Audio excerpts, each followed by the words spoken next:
नमस्कार, मी ऋत्विक भालेकर। खरं तर तुम्ही मला मुंबई तकवरती नेहमीच बातमी देताना आणि बातम्या कव्हर करताना पाहत आलेला असाल, पण आज मी थोडासा द्विधा मनस्थितीत आहे। आज मी तुमच्यासमोर एक पत्रकार म्हणून बातमी देण्यासाठी या ठिकाणी उभं राहायचं की एक बाधित म्हणून तुमच्याशी संवाद साधायचा आणि माझ्या वेदना व्यक्त करायच्या, असा प्रश्न माझ्यासमोर पडलेला आहे। त्याचं कारणही तसं आहे।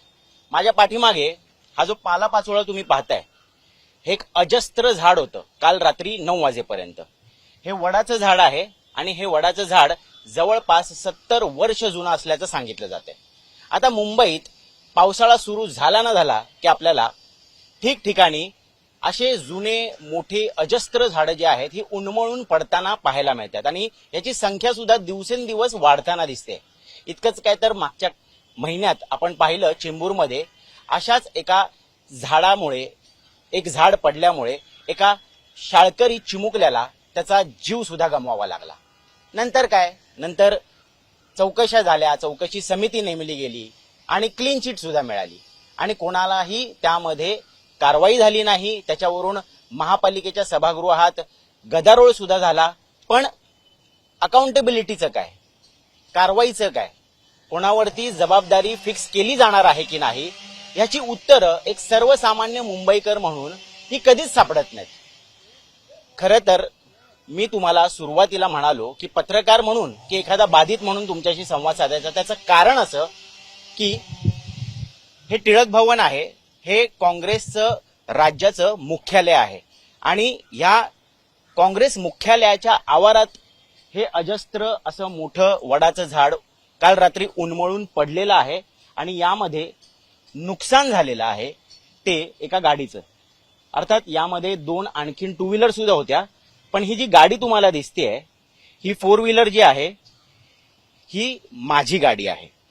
आता मी काल या ठिकाणी काँग्रेसचे प्रदेशाध्यक्ष हर्षवर्धन सपकाळ यांचा बाईट घ्यायला आलेलो होतो, यांची इंटरव्ह्यू घ्यायला आलो होतो आणि ते झाल्यानंतर लगेचच मला बाजूला सिद्धिविनायक मंदिर आहे, त्या सिद्धिविनायक मंदिरामध्ये प्रेस कॉन्फरन्स होती, ती सुद्धा अटेंड करायला जायची होती आणि त्यामुळे नेहमीच्या सवयीप्रमाणे मी माझी गाडी जी आहे ही इथेच पार्क केली आणि म्हटलं आपण आपलं काम उरकून येऊ आणि रात्री जाताना घरी गाडी घेऊन जाऊ। पण ज्यावेळेस रात्री 9:15 9:30च्या दरम्यान मी इथे पोहोचलो त्यावेळेस मला रात्रीच्या अंधारात फक्त हे झाड आडवं झालेलं दिसलं। जेव्हा हे झाड उभं होतं त्याची सावली आम्हाला मिळत होती। आम्ही रोज दुपारचा डबा गाडीमध्ये बसून ह्याच झाडाच्या खाली खात होतो। ते झाड पूर्णतः आडवं झालेलं होतं आणि ह्या झाडाच्या खाली माझी गाडी लपून गेलेली होती। मला कळतही नव्हतं की किती नुकसान झालंय, गाडी आहे की नाही आहे, पूर्णपणे ती क्षतिग्रस्त झालेली आहे, काहीच अंदाज येत नव्हता। अर्थात तक्रार केल्यानंतर फायर ब्रिगेडची क्विक रिस्पॉन्स टीम आली, त्यांच्याबरोबर काही ट्री कटर्स आले, त्यांनी तात्काळ झाडांची छटाई केली, फांद्या कापल्या आणि सकाळ उजडूपर्यंत चित्र थोडंसं समोर आलं आणि आता मला काय पाहायला मिळतंय तर गाडीचा टब जो आहे हा पूर्णपणे खचलेला आहे, काचा फुटलेल्या आहेत। अर्थात गाडीचा इन्शुरन्स आहे, ते क्लेम केलं जाईल आणि ते क्लेम केल्यानंतर त्याची नुकसान भरपाई सुद्धा होईल। पण प्रश्न हा उरतो की या गाडीमध्ये जर मी स्वतः असतो किंवा माध्यमांच्या अनेक गाड्या याच ठिकाणी ह्याच आवारात पार्क केलेल्या असतात दिवसभर, आमचे वाहन चालक आतमध्ये बसलेले असतात, आमचे व्हिडिओ जर्नलिस्ट, कॅमेरा पर्सन आतमध्ये बसलेले असतात, जर त्यावेळेस अशा पद्धतीचा अपघात घडला असता आणि जर जीवितहानी झाली असती तर त्यासाठी जबाबदार कोण? एका चिमुकल्याचा जीव गमावण्यात आलेला आहे, त्या आई वडिलांचं दुःख अवघ्या देशानं पाहिलेलं आहे, परंतु तरीही जर प्रशासनाला जाग येत नसेल तर या प्रशासनाला म्हणायचं काय, हाच प्रश्न उरतो। आता दुसरी बाजू बघूयात। हे झाड इतकं जुनं आहे, हे उन्मळून पडणार आहे याचा अंदाज इथे असणाऱ्या काही लोकांना याआधीच आलेला होता। रघुवेंद्र शुक्ला जे काँग्रेसचे पदाधिकारी सुद्धा आहेत, जवळच समोर राहतात सुद्धा, त्यांनी या संदर्भात तक्रार केलेली होती। इथला वॉर्ड ऑफिस बीएमसीचं जी साऊथ आहे आणि जी साऊथच्या गार्डन डिपार्टमेंटच्या अधिकाऱ्यांना त्यांनी तोंडी तक्रार केलेली, त्यांनी लिखित स्वरूपात तक्रार केलेली। मागच्या 1.5-2 वर्षांपासून ते फॉलोअप सुद्धा घेत आहेत, परंतु कारवाई शून्य। आता असं का होतं हे त्यांच्याकडनं जाणून घेणार आहोत। मला सांगा, हे झाड पडणार आहे असं तुम्हाला का वाटलं आणि त्या संदर्भात तुम्ही काय काय फॉलोअप केला प्रशासनाबरोबर? सर, आम्ही 2 वर्ष अगोदर बीएमसीला ट्री डिपार्टमेंटला लेटर देऊन आलेलो की हा झाड धोकादायक आहे, कारण त्याचा मूळ कमजोर झालेला, त्या बाजूला कॉन्क्रीटकरण होता. तर 2 वर्षापासून आम्ही त्यांना सांगतोय की साहेब हा झाड धोकादायक आहे, तो झाड धोकादायक आहे. पण ते तिकडे जाऊन तो संतोष शेट्टी नावाचा तो प्रभारी आहे किंवा इन्चार्ज असणार, त्याला वारंवार भेटून सुद्धा बोलून सुद्धा 5च्या टायमाला पण त्यांनी पाठवलं, 2 फांद्या कापल्या आणि तसेच सोडून गेलो. शेवटी काय झालं, काल समजा आता हे 2 झाडं होती म्हणून हा घर वाचला, नाही तर 3 माणसं मृत्यू झाली असते. त्याची जबाबदारी कोणी घेतली? कोण राहते या घरात? आमच्या ऑफिसचे स्टाफ राहतात, त्यांचे हस्बंड, मिसेस आणि त्यांचा मुलगा. जर ते झोपले असते, रात्रीचं कदाचित पडलं असतं, तर कोण जबाबदार? डब्ल्यूओ जबाबदार झाले असते, ट्री डिपार्टमेंट झाले असते की इतर? आम्ही वारंवार तेच सांगतोय बीएमसीला की जे झाड कमजोर झालंय, तुम्ही पैसे खाऊन कंपनीला पाईपलाईन टाकायला देतात, वायरी टाकायला देतात, तर ते झाडाचं जे मूळ असतो ते कमजोर होतो. तर तुम्ही ते झाडाचं टेक केअर कधी घेणार? हे वारंवार बाहेर पण मागच्या आठवड्यामध्ये 6 झाड पडले. मी स्वतःहून बीएमसी कंप्लेंट नंबरवर कंप्लेंट केलंय. परवाच्या दिवशी ते बिचारे सकाळचे साफसफाईवाल्यांनी हळूहळू करून उचलला, पण बीएमसी काय आलीच नाही की ते झाड त्यांनी कापून कुठंतरी ठेवावं, असं काय त्यांना चिंताच वाटली नाही. आणि हे फार गंभीरचा विषय आहे, पण लोकांना काय कधी डोळा उघडणार देवाला माहिती. मला सांगा, तुम्ही कोणाला तक्रार केलेली होती? त्या तक्रारीला पुढे कारवाई झाली पाहिजे असा एक स्टँडर्ड ऑपरेटिंग प्रोसिजर आहे, एसओपीज असतात, तर ते फॉलो केल्या गेला का? मी कंटिन्यू संतोष शेट्टी नावाचा व्यक्ती, कालही जेव्हा अपघात झाला, आपण डिपार्टमेंटचे अधिकारी हो, त्याला काल मी रेकॉर्डमध्ये आहे, मी त्याला 12 फोन केला, 12 फोन त्यांनी कट केलं. 13वां फोन त्यांनी उचलून मला बोलतो हाँ क्या हो गया? अरे बोला क्या हो गया? कि मैं तुमको पहले से बता रहा हूँ झाड गिरने वाला है. ठीक है, मैं देखता. मग त्यांनी 3 माणसाला पाठवलं, मग ते हळूहळू करून त्यांनी गेलं. पण जर हे पहिलीच कारवाई झाली असती तर ही कार क्षतिग्रस्त झाली असती की? आणि कारचा सोडा, कार नवीन घेऊ, जे माणसं मेले असते तर त्याची जबाबदारी कोणी घेतली असती? हे सर्व बीएमसीचं लूफहोल आहे आणि ह्याची काय ना काय कारवाई व्हायला पाहिजे, अशी माझी तुमच्या चॅनलच्या मार्फतून माझी मागणी आहे की जो जबाबदार आहे त्याच्यावरती गुन्हा दाखल व्हायला पाहिजे. आता यात सगळ्यात मोठी गोष्ट ही आहे की काँग्रेसचं मुख्यालय आहे राज्याचं, आणि तुम्ही जर तक्रार करून सुद्धा प्रशासन गांभीर्याने दखल घेत नसेल तर सर्वसामान्यांचं काय हो? तर ही सत्य परिस्थिती आहे ना. मी काँग्रेस पक्षाचा पदाधिकारी आहे.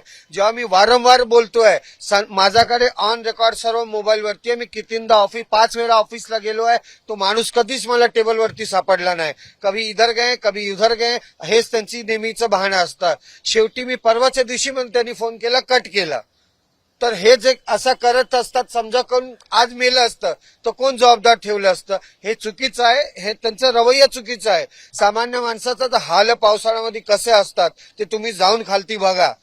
आता इकडे स्लम आहे, समजा 2-3 बिल्डिंगचे चाल्या, त्याचा परिसरामध्ये फिरून बघा त्याची झाडं.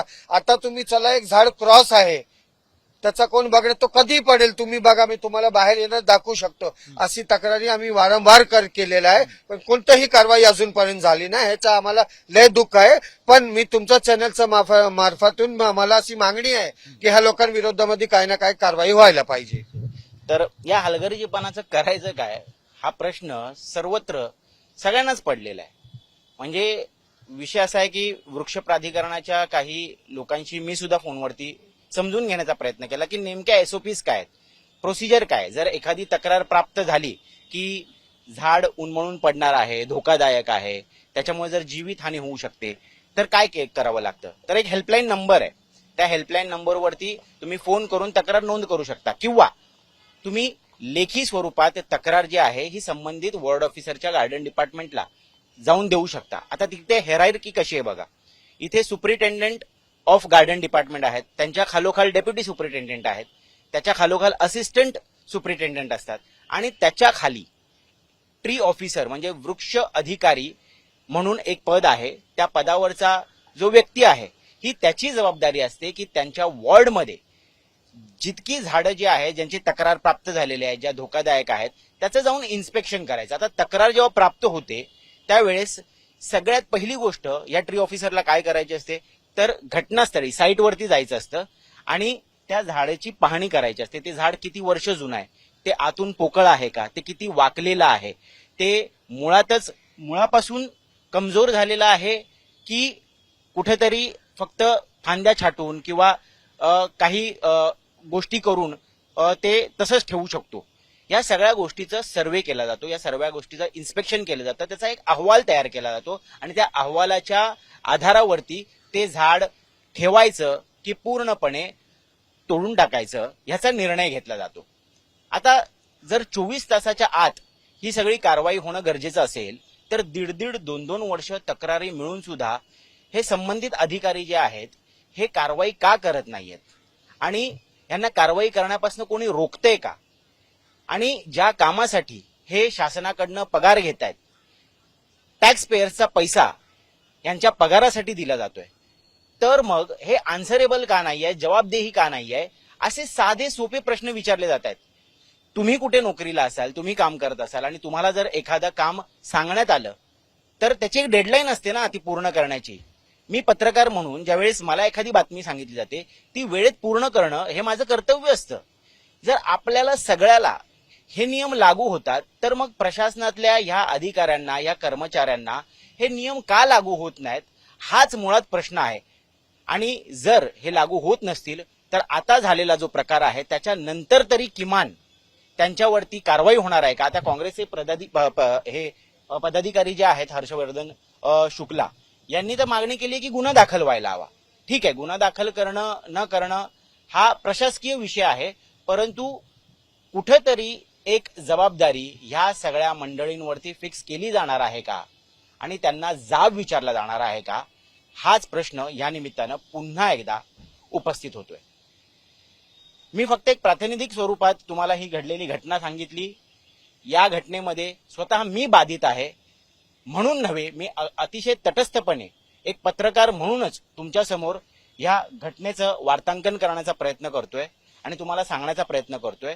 पण ज्यावेळेस नेहमी पत्रकार म्हणून काम करत असतो त्यावेळेस त्या घटनेचं वृत्तांकन करताना आणि स्वतः बाधित म्हणून त्या घटनेचं वृत्तांकन करताना काय वेदना असतात त्या व्यक्तीच्या, ज्याचं नुकसान झालेलं आहे ते मी स्वतः अनुभवलेलं आहे.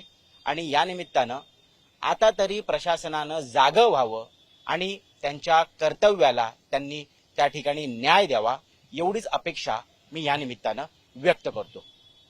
तुम्हाला हा व्हिडिओ कसा वाटला आणि तुम्ही जिथे राहत असाल त्या ठिकाणी सुद्धा अशाच पद्धतीनं जर काही धोकादायक गोष्टी घडत असतील, त्या निदर्शनास आणायच्या असतील तर कमेंट बॉक्समध्ये नक्की सांगा. त्यासाठी कशी मदत पोहोचवता येईल, कसं प्रशासनापर्यंत पोहोचता येईल याबाबत आम्ही तुम्हाला जास्तीत जास्त माहिती देण्याचा प्रयत्न करू आणि या सरकारला अकाउंटेबल करण्याचा प्रयत्न आपण सगळे मिळून करू. पाहत रहा मुंबई तक.